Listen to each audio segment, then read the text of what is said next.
Hey guys, and welcome back to another video. So in this video, I'm going to be showing you guys some tips and tricks for when it comes to high-level PvM and bossing. So this video should be especially helpful for players who are beginning to or are planning on starting high-level PvM and bossing pretty soon. I'm going to be going into a few useful items that you can use and some useful tips, and then I will also go into depth in the ability bars, what abilities you should use, and I'll give you some examples for the ability bars for all three combat styles, and also two-handed weapons and dual wield. Anyway guys, let's begin the video. And so the first thing I want to show you guys is some action bar settings. So for this, I want to first show you guys the additional action bars. So here, just go to settings, combat, and the action bar tab, and under the display additional action bars, you will actually be able to add additional action bars that will stay up no matter what combat style you are using. And so as you can see on screen in this clip, I have my action bar for my two-handed weapons, but then I also have these two additional action bars where I can put defensive abilities, prayers, basically anything I want in these extra action bars, and they do really come in handy when you are fighting high-level bosses. Especially for prayer switches and all those things, so really useful to have these. And you should get one additional action bar at least if you are planning on getting into some high-level bossing. The best things to put on them, I think, are some prayer switches, also your protection prayers, and also the defense abilities are really useful as well. Basically, you will want abilities on these additional action bars that are useful with any combat style. Also, in these settings, you can change the revolution size by adjusting this bar right here, and what this is giving you the chance to increase or decrease the amount of abilities that will automatically activate when you are on revolution. Now moving on to some useful items. So the first one is Enhanced Excalibur, and this is basically a sword that will allow you to heal passively over a certain amount of time. So to get this item, you can obtain it from completing the hard Seer's Village tasks, and also the effects are doubled if the elite Seer's Village tasks are complete, so you will want the elite tasks complete if you are planning on using this. And if the elite tasks are complete, it will give you 4% of your max life points 10 times over a period of 40 seconds. So essentially it will heal you a total of 40% of your max life points, and it will take 5 minutes to recharge between uses. Overall, this is a really great item to use in basically any combat situation, especially when you are planning on camping a boss or even completing a Slayer task. And so the next item that I do want to talk about is the Ancient ELVEN Ritual Shard.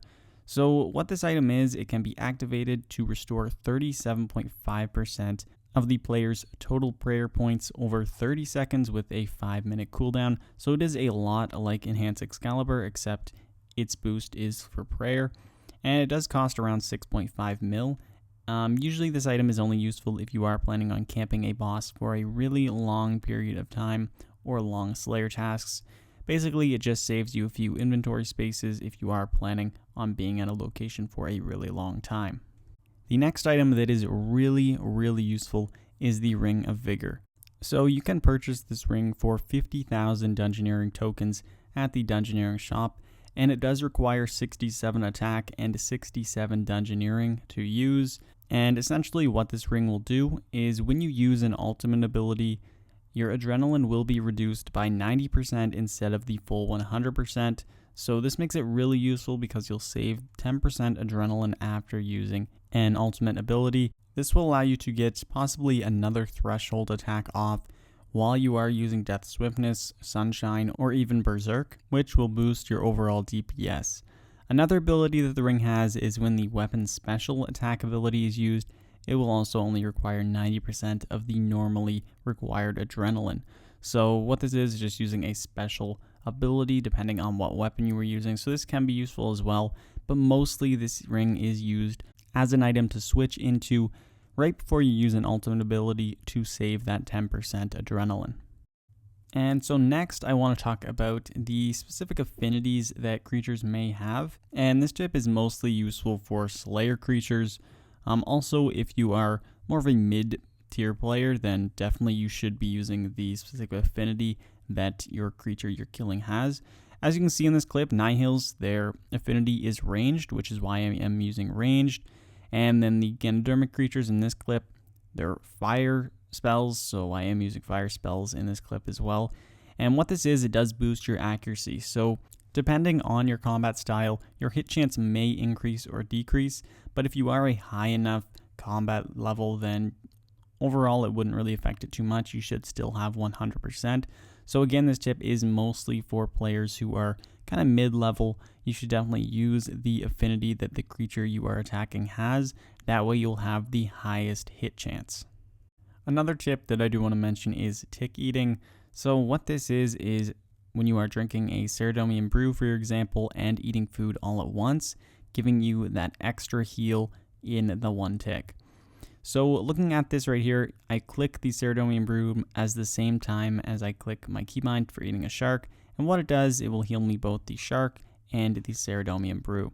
You can also do this with any type of food and jellyfish, so that is another really useful item that a lot of players do use, and this is really useful when you are fighting high tier bosses, especially next when you are locked in the ice prison. Then you will get hit for a lot of damage, so of course you want to heal up as fast as possible. It's best for situations where you need to heal a lot in a really short amount of time.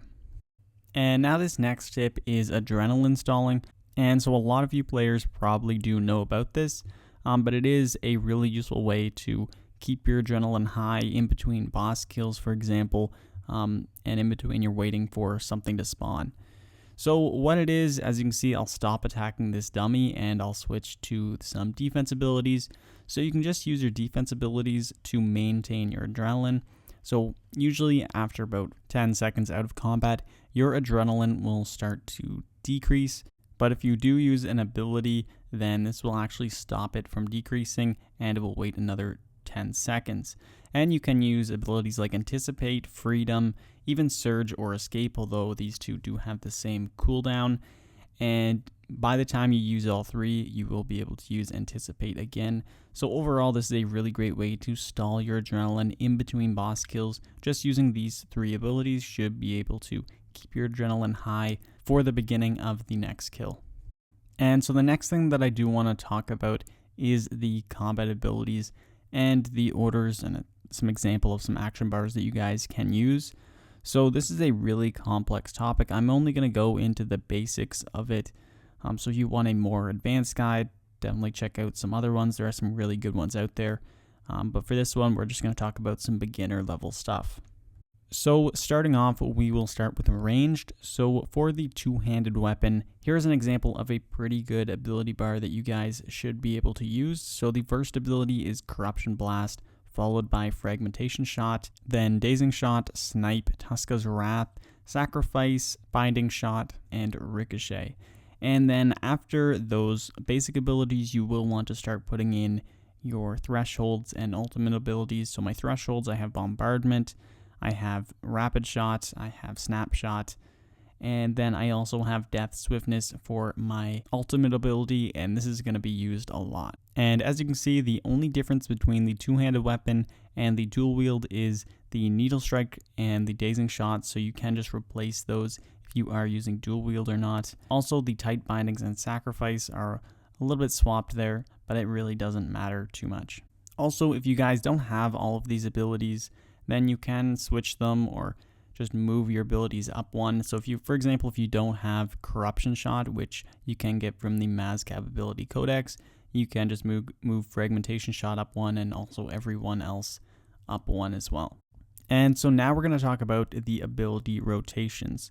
So what this is, you are going to want to use this every time you get to 100% adrenaline. So first you're going to want to switch to the Ring of Vigor and then use Death Swiftness, followed by Snapshot and Rapid Shot, and then if you still have adrenaline, you can use Shadow Tendrils and Bombardment. There are some alternate ability rotations that you can use if you are more advanced. So for example, if you do have adrenaline potions, you will want to use that after you use Death Swiftness. That way you can use more thresholds while Death Swiftness is active. But really, this is only necessary for some really high level bosses like Telos. So to summarize what I just said real quickly, what you guys are going to want to do is use the basic abilities which are the first 8 abilities on the first 2 action bars. And do this until you get up to 100% adrenaline. Then you will want to use this ability rotation that I listed down below. Once Death Swiftness is gone, then you will want to build up to 100% again, use it again, go through the ability rotations again. That way you can maximize your DPS. And so now we're going to go through melee and then mage. I'm going to go through these a little bit quicker since you kind of probably have the idea. So for the 2-hand weapon ability bar, we're going to start with Cleave, Dismember, then Sever, Smash, Tuska's Wrath, Fury, Slice, and of course, Sacrifice. For the dual wield, we're going to want to use Decimate, Dismember, Sever, Havoc, Tuska's Wrath, Fury, Slice, and Sacrifice.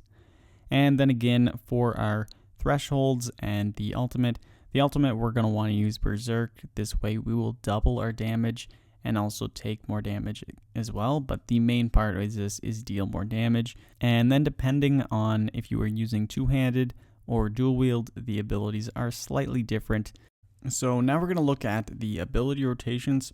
So for two-handed weapons, first, once you get to 100% adrenaline, again, switch to your Ring of Vigor. Then use the ability Berserk, which will double all damage that you deal for about 20 seconds. So after using Berserk, if you are using two-handed weapon, you're going to want to use Assault, then Hurricane, and if you still have adrenaline, you can use Blood Tendrils and then Slaughter. For the dual wield weapons, you'll want to again switch to your Ring of Vigor before using Berserk. Then you'll want to use Assault, Destroy, Blood Tendrils, and then Slaughter. So essentially, this is what you're going to want to be doing. You'll want to get to 100% adrenaline by using the basic abilities, and then once at 100% adrenaline, you'll want to go through your ability rotations. And again, I do want to mention that these can be slightly improved. For example, if you are using the adrenaline potions, using it right after Berserk will allow you to use more thresholds while Berserk is still active, so that would be really useful as well. And also one other thing I would like to mention, so when you are using Fury, which is a basic ability, it is best to actually cancel this ability halfway through. That way you will get your increased critical hit chance, and you will also deal higher DPS. Now moving on to magic. So first we're going to start with the two-handed weapons. So first off, you're going to want to use Corruption Blast, followed by Dragon Breath, Combust, Sonic Wave, Tuska's Wrath, Impact, Chains, and Sacrifice. And for the basic abilities that you'll want to use on your dual wield bard, the only change here is you're going to switch Sonic Wave with Concentrated Blast, which is essentially just the dual wield variant. And so again, just like the previous two, once you get to 100% adrenaline, you're going to want to put on your Ring of Vigor and then use Sunshine. So this is the ultimate ability that you want to continue rotating with. So once you use Sunshine, you'll want to then use Wild Magic, Asphyxiate, and then Smoke Tendrils. If you still have adrenaline, you can alternate between your other thresholds like Deep Impact and Detonate. And so just like the previous two combat styles, you will want to use your ability rotation every time you get to 100% adrenaline in order to maximize your DPS. And so anyway guys, that is it for this video. I really hope you found some of these tips helpful, and if you guys have any tips for some beginner PvM players that I did not mention in this video, definitely mention them in the comments down below and help them all out. Also, if you have any questions about anything regarding PvM, mention it in the comments down below, and either myself or someone else will probably try and help you out. I also have a Discord server, and the link to that will be in the description down below. There you'll be able to ask any questions you may have, and we have a lot of players who will be glad to help you out. Anyway guys, that is it for this video. The ability bars topic is a pretty difficult topic, and it is a little bit more complex, so I really hope I was able to give you guys a basic understanding of how it works and how you can maximize your DPS. Anyway guys, thanks for watching. I really hope you did enjoy, and I'll see you in the next one. Peace.